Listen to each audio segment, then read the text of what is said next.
नमस्कार साथियों, स्वागत है आपका हमारे YouTube चैनल में। आप छत्तीसगढ़ की किस जगह से हमारे समाचार सुन रहे हैं, कृपया कमेंट बॉक्स में लिखकर हमें जरूर बताएं। साथ ही हमारे चैनल को सब्सक्राइब करना न भूलें।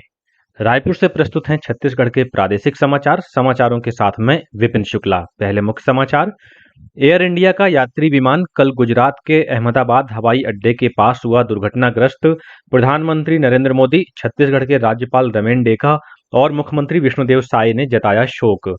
देशव्यापी विकसित कृषि संकल्प अभियान का कल हुआ समापन। केंद्रीय कृषि मंत्री ने कहा कि अभियान ने वैज्ञानिक अनुसंधान और जमीनी स्तर पर खेती के बीच के अंतर को समाप्त कर दिया है। नारायणपुर जिले में 19 लाख रुपए के इनामी 3 माओवादियों ने किया आत्मसमर्पण। और प्रदेश में अगले 48 घंटे में दक्षिण पश्चिम मानसून के आगे बढ़ने के लिए बन रही हैं अनुकूल परिस्थितियां। मौसम विभाग ने जताई बारिश की संभावना। अब समाचार विस्तार से। लंदन जा रहा एयर इंडिया का यात्री विमान कल गुजरात के अहमदाबाद हवाई अड्डे के पास दुर्घटनाग्रस्त हो गया। उड़ान संख्या AI-171 विमान अहमदाबाद से लंदन के लिए उड़ान भर रहा था। नागरिक उड्डयन महानिदेशालय के अनुसार विमान में 242 लोग सवार थे, जिनमें 2 पायलट और 10 केबिन क्रू शामिल थे। इनमें से 169 भारतीय नागरिक, 53 ब्रिटिश नागरिक, 1 कनाडाई और 7 पुर्तगाली नागरिक विमान में सवार थे। दुर्घटना इतनी भीषण थी कि किसी भी यात्री के बचने की संभावना नहीं है। दुर्घटना पर अधिक जानकारी के लिए एयर इंडिया ने एक यात्री हॉटलाइन नंबर 1800569144 जारी किया है। प्रधानमंत्री नरेंद्र मोदी ने विमान दुर्घटना को हृदय विदारक बताया है। उन्होंने कहा कि वे प्रभावित लोगों की सहायता के लिए काम कर रहे मंत्रियों और अधिकारियों के संपर्क में हैं। श्री मोदी ने कहा कि दुख की इस घड़ी में उनकी संवेदनाएं सभी प्रभावित लोगों के साथ हैं। वहीं छत्तीसगढ़ के राज्यपाल रमेन डेका और मुख्यमंत्री विष्णुदेव साय ने भी विमान हादसे में मारे गए लोगों के परिजनों के प्रति शोक व्यक्त किया है। केंद्रीय कृषि मंत्री शिवराज सिंह चौहान ने कहा है कि विकसित कृषि संकल्प अभियान ने वैज्ञानिक अनुसंधान और जमीनी स्तर पर खेती के बीच के अंतर को सफलतापूर्वक समाप्त कर दिया है।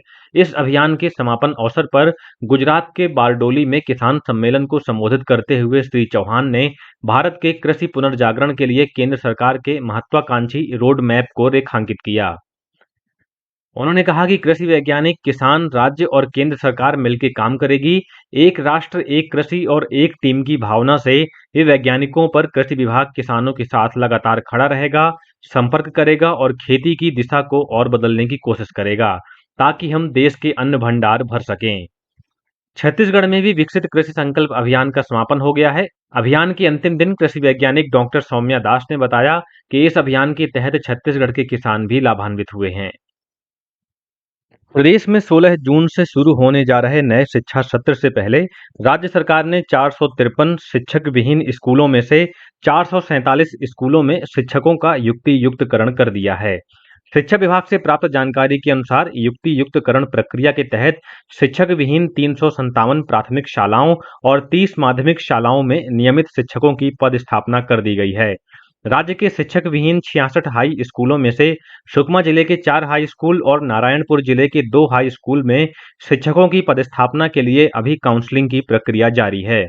मुख्यमंत्री विष्णुदेव साय ने कहा है कि शिक्षा राज्य सरकार की सर्वोच्च प्राथमिकता है।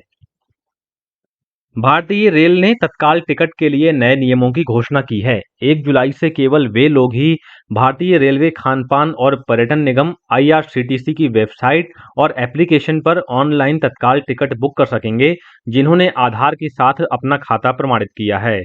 15 जुलाई से यह नियम आरक्षण काउंटर से तत्काल टिकट बुक कराने पर भी लागू होंगे। तत्काल टिकट निष्पक्ष और पारदर्शी ढंग से बुक कराने और यात्रियों के हित को सुरक्षित रखने के लिए ये फैसला किया गया है। राज्य सरकार ने शासकीय कर्मचारियों की प्रोफाइल को कार्मिक संपदा पोर्टल पर अपलोड और अपडेट करना अनिवार्य कर दिया है। इसके लिए एम्प्लॉय कॉर्नर मोबाइल ऐप और वेब पोर्टल विकसित किए गए हैं। इस नई व्यवस्था को तत्काल प्रभाव से लागू कर दिया गया है। राज्य शासन द्वारा वर्ष 2019 से कार्मिक संपदा मॉड्यूल का उपयोग किया जा रहा था। वहीं डिजिटल प्रशासन पारदर्शी समाधान की नीति को आगे बढ़ाते हुए राज्य सरकार ने अब कर्मचारियों की जानकारी मोबाइल ऐप के माध्यम से अपडेट करने की अभिनव पहल की है।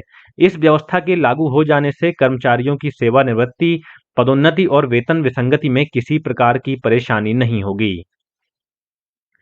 अंतर्राष्ट्रीय योग दिवस के अवसर पर 21 जून को सुबह 6:30 बजे से 7:40 तक देश भर में 1 लाख से अधिक योग कार्यक्रम एक साथ आयोजित किए जाएंगे।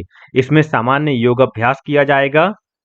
इस वर्ष का विषय है एक पृथ्वी एक स्वास्थ्य। नई दिल्ली में केंद्रीय आयुष मंत्री प्रताप राव जाधव ने बताया कि मुख्य कार्यक्रम आंध्र प्रदेश के विशाखापत्तनम में आयोजित किया जाएगा, जिसमें प्रधानमंत्री नरेंद्र मोदी भाग लेंगे।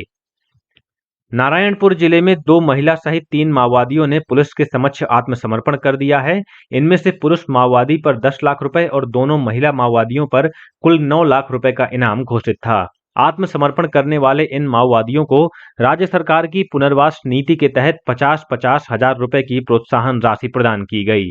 वहीं सुकमा जिले के कुकानार थाना क्षेत्र में बुधवार को मुठभेड़ में मारे गए दोनों माओवादियों के शव बरामद कर लिए गए हैं। मारे गए माओवादियों में एक महिला भी शामिल हैं। पुरुष माओवादी पर 5 लाख रुपए का इनाम घोषित था। सुरक्षा बलों ने घटना स्थल से एक इंसास राइफल, एक भरमार हथियार और भारी मात्रा में विस्फोटक तथा माओवादी सामग्री बरामद की है। मुख्यमंत्री विष्णुदेव साय कल रायपुर स्थित इंदिरा गांधी कृषि विश्वविद्यालय में आयोजित fight against global warming campaign कार्यक्रम में शामिल हुए। इस अवसर पर मुख्यमंत्री ने कहा कि हम सबकी भागीदारी से ही पर्यावरण संरक्षण का संकल्प पूरा होगा। उन्होंने कहा कि आज पूरी दुनिया जलवायु परिवर्तन और ग्लोबल वार्मिंग की गंभीर चुनौती से जूझ रही है। केंद्र सरकार ने वर्ष 2070 तक कार्बन उत्सर्जन समाप्त करने का लक्ष्य रखा है।